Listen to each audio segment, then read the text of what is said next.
આજે આપણે વાત કરીશું એક એવા વિષય પર જે ઘણા લોકોના મનમાં ગૂંચવણ સર્જે છે, મેનિફેસ્ટેશન વર્સિસ કર્મ. લોકો વારંવાર પૂછે છે, કર્મ અને મેનિફેસ્ટેશન કયું વધુ શક્તિશાળી છે? શું મેનિફેસ્ટેશન દ્વારા જ બધું મેળવી શકાય છે? જો મારા ભૂતકાળના કર્મો અતિ ભારે છે તો મેનિફેસ્ટેશન કામ કરશે? આ બધા જ પ્રશ્નોના જવાબો આજે આપણે ઊંડાણપૂર્વક અને ઉદાહરણ સાથે સમજવાના છીએ. તો ચાલો શરૂ કરીએ. મેનિફેસ્ટેશન એટલે આપણા વિચારો, લાગણીઓ અને વિશ્વાસ દ્વારા આપણા જીવનમાં ઈચ્છિત વસ્તુઓને આકર્ષવું. તમે અંદરથી જે માનો છો અને જે કલ્પના કરો છો એ ધીમે ધીમે તમારી બાહ્ય હકીકત બની જાય છે. બ્રહ્માંડ એક યુનિવર્સલ નિયમ છે. તમે જે વિચારો છો એ જ તમે આકર્ષો છો. જો તમે હંમેશા ગરીબીના વિચાર કરો છો તો ગરીબી જ વધશે. જો તમે સમૃદ્ધિના વિચાર કરો છો તો સમૃદ્ધિ તરફ રસ્તા ખુલશે. એક વિદ્યાર્થી દરરોજ કલ્પના કરે છે કે તે પરીક્ષામાં ટોપ આવશે. તે વિશ્વાસ રાખે છે કે તે લાયક છે અને મન લગાવીને ભણવામાં તૈયારી કરે છે.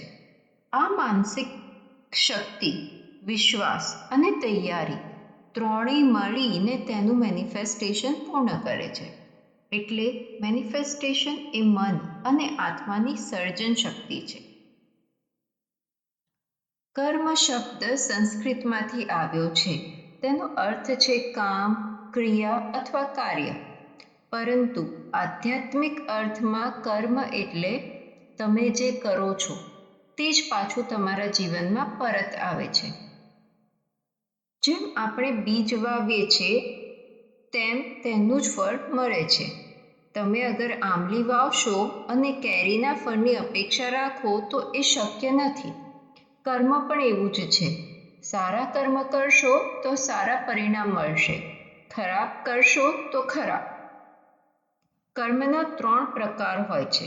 પહેલું છે સંચિત કર્મ, જે આપણે અનેક જન્મોના કાર્યો કર્યા છે અને સંગ્રહિત થયા છે. બીજું છે પ્રારબ્ધ કર્મ, જેનું પરિણામ આ જન્મમાં આપણે ભોગવી રહ્યા છીએ. ક્રિયામાણ કર્મ, આ ક્ષણે આપણે જે કરી રહ્યા છીએ, જે કર્મ કરી રહ્યા છે એ જ આપણું ભવિષ્ય બનાવે છે. એટલે કે કર્મ એ તમારા જીવનની જમીન છે, જેના પર મેનિફેસ્ટેશનનું બીજ ઉગે છે. મેનિફેસ્ટેશન મન પર આધારિત છે. વિચારો, વિશ્વાસ અને ભાવનાઓ એ મેનિફેસ્ટેશનની કુંજી છે. કર્મ કાર્ય પર આધારિત છે. તમારા કર્મો, તમારા વર્તન, તમારી નૈતિકતા એ કર્મની કુંજી છે. જો કોઈ વ્યક્તિ મેનિફેસ્ટ કરે કે તેને સફળ વ્યવસાય જોઈએ છે, પરંતુ તે કર્મમાં આળસ કરે છે, લોકોને છેતરે છે, તો કર્મ તેને સપોર્ટ નહીં કરે. બીજી તરફ જો કોઈ સારા કર્મ કરે છે પણ અંદરથી સતત નકારાત્મક વિચાર કરે છે કે હું ક્યારેય સફળ નહીં થાઉં, તો પણ તે મેનિફેસ્ટેશન કામ નહીં કરે. એટલે તફાવત એ છે કે મેનિફેસ્ટેશન મતલબ માનસિક શક્તિ અને કર્મ મતલબ ક્રિયાત્મક શક્તિ. મેનિફેસ્ટેશન વિના કર્મ અઘરું છે. અગર તમે પ્રોપર મેનિફેસ્ટ નહીં કરો તો તમને ખબર નહીં પડે કે તમારે કઈ દિશામાં આગળ કાર્ય કરવાનું છે. બીજું છે કર્મ વિના મેનિફેસ્ટેશન નબળું છે. અગર તમે ખાલી મેનિફેસ્ટ કરી રહ્યા છો પણ કર્મ નથી કરી રહ્યા તો પણ એ તમને વસ્તુ પરિણામ નથી મળવાનું. સાચું સંતુલન છે જ્યારે વિચાર પ્લસ લાગણી પ્લસ કર્મ આ ત્રણેયનો સમન્વય આવે ત્યારે જ જીવનમાં ચમત્કાર થાય છે. મેનિફેસ્ટેશન બીજ છે, કર્મ જમીન છે અને બંનેનું સંતુલન જ વૃક્ષને ફળ આપે છે. હવે જીવનમાં બંનેને કેવી રીતે અપનાવવું?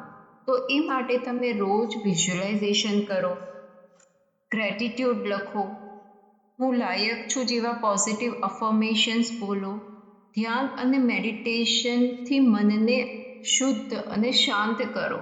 આને તમારું રોજિંદુ કાર્ય બનાવો.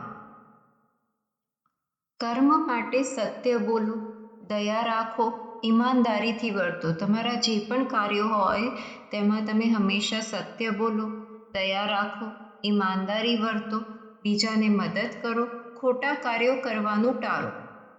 આ બંનેનું સંયોજન થાય એટલે કલ્પના પ્લસ કાર્ય, તો તમને એનું સાચું પરિણામ મળશે. સકારાત્મક વિચાર પ્લસ સારા કર્મ એટલે આપણને સફળતા મળશે. અગર આપણે આને આધ્યાત્મિક દ્રષ્ટિએ સમજીએ તો ભગવદ્ ગીતામાં કહ્યું છે કે કર્મ કર, ફળની ચિંતા ના કર. પરંતુ જ્યારે મેનિફેસ્ટેશન થાય છે ત્યારે ફળ માટેનો વિશ્વાસ મજબૂત બને છે. વૈજ્ઞાનિક દ્રષ્ટિએ ન્યુરોસાયન્સ સાબિત કરે છે કે વિઝ્યુલાઇઝેશન મગજને વાસ્તવિક અનુભવ જેવી જ પ્રતિક્રિયા આપે છે. સાયકોલોજી કહે છે કે પોઝિટિવ થિંકિંગ તમારું વર્તન અને પરિણામ બદલે છે. એટલે મેનિફેસ્ટેશન અને કર્મ બંને આધ્યાત્મિક અને વૈજ્ઞાનિક રીતે પણ માન્ય છે. એડિસન, જે બલ્બના શોધક છે, તેમણે મેનિફેસ્ટ કર્યું કે પ્રકાશ દુનિયાને બદલશે. હજારો વાર નિષ્ફળ થયા છતાં કર્મ કરતા રહ્યા. અંતે મેનિફેસ્ટેશન પ્લસ કર્મ એમને સફળતા મળી અને બલ્બનો આવિષ્કાર થયો. આજે આપણે મેનિફેસ્ટેશન અને કર્મ વિશે ઊંડાણપૂર્વક સમજ્યું. મેનિફેસ્ટેશન વિના કર્મ અઘરું છે અને કર્મ વિના મેનિફેસ્ટેશન નબળું છે.